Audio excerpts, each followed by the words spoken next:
Hey everybody, Gears here, and we're going to take a look at the trunk real quick on this video. I've already replaced these struts with super strong, I think they're called Gator struts from Florida.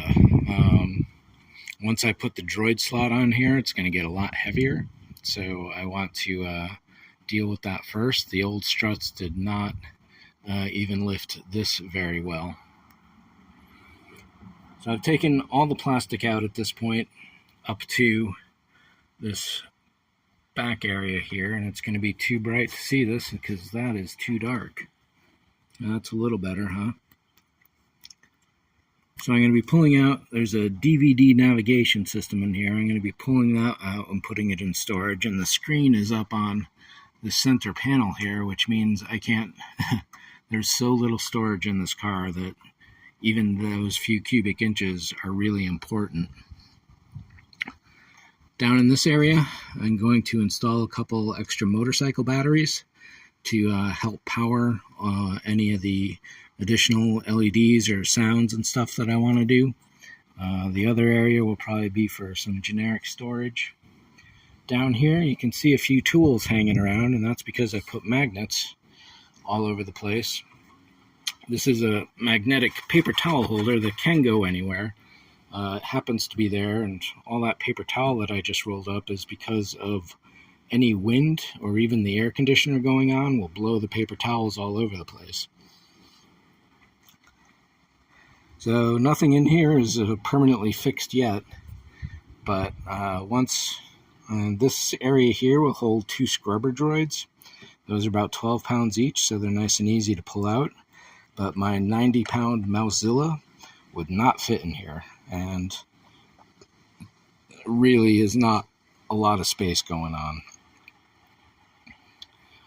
One interesting thing, my wife's battery had died at one point a few months ago. We were on a bit of a long trip.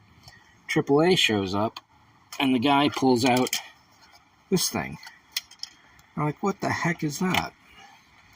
So it turns out this will let you plug in your standard, in this case, Makita battery, and jump your freaking car off of it.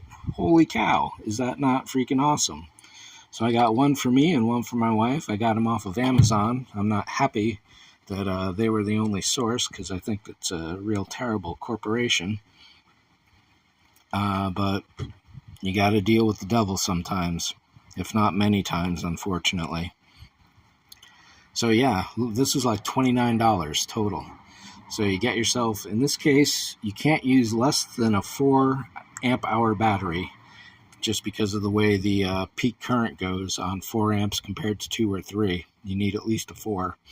And I've got a 6 amp battery in here just in case. And speaking of that, here's another real handy Makita tool. Gosh, this thing is bright. There's no way for me to show you. It'll charge standard USB, USB-C, and it's stunning how bright this is. Good value. And then over here, there's one more Makita option. And this guy will take a Makita battery and allow you to plug AC up to 200 watts. Holy cow, and charge 2 USBs at the same time plus a USB-C. Again, $30-ish. There's the stats right. Oops. Here's the stats right there. 200 freaking watts, 18 volts in, AC 110 out, with 5 volts and 2 amps on the USBs. Crazy, crazy, crazy. Some big magnets to hold down my trailer hitch converter, magnets to hold all the tools that I need to repair the car. I had originally been keeping full sets of sprockets in here, or ratchets rather. And I figured, well, all I really need is those 4. It's like 10 to 14 millimeters, somewhere in there. Let's put this guy away over there. Where I'm going to store all those, I'd like to set it up so that I could attach them all around the place, but I need to finish the rest of the car to know where all that final stuff is going to go. Flashlights, knives, ratchets. some other useful things in here. But yeah, how all the space is going to work out in the final, we'll see. But basically, it's all going to remain bare metal because I don't want to damage any of the original equipment. This is a 35th anniversary edition. There's supposedly 700 total made in 3 different colors, black, silver, and yellow. Of those, yellow was up to 230 of them made. And of those, how many were a stick or an automatic or anything? There's no way to know unless you can dig into the Nissan archives, I guess, and figure out their sales data. So, and 20 years later, how many of these can be left? Out of 230, maybe half. Puts you at 100, 115. Of those, how many were automatic? Probably less than half, 30, 40. How many of those are still available? Who can say?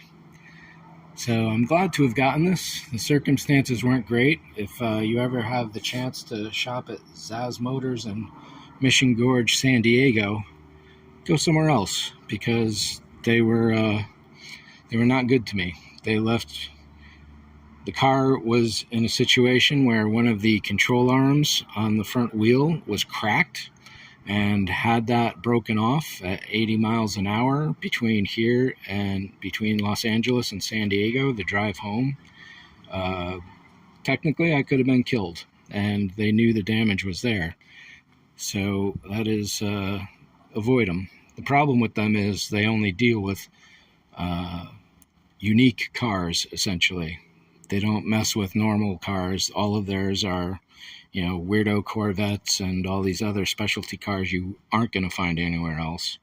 So one of my mistakes was not knowing that you could go onto Craigslist, hire a mechanic to show up at the place that you're going to so they could look at it. But live and learn, as they say. But I got the car now. They charged me full Carfax value, $11,000 at the time. I'm sure the value has sunk since then. And then I've put $6,000 into it, repairing it, almost half that cost right there. So it's not quite a full money pit, but it's getting close. There's a transmission clutch stick shift issue that I have to deal with that's going to be a worrisome chunk of change. But I still have some budget left. I still have some more things to buy for the art side of it all. So we'll see how things go. And oh, geez. Yeah. Oh, that's tough. So yeah, those gator struts are definitely good, and they're cheap. If you're on eBay, look for Florida gator struts if you need some really strong struts. I'm sure they have them for your car as well. So that's it for this one. Thanks for watching. See ya.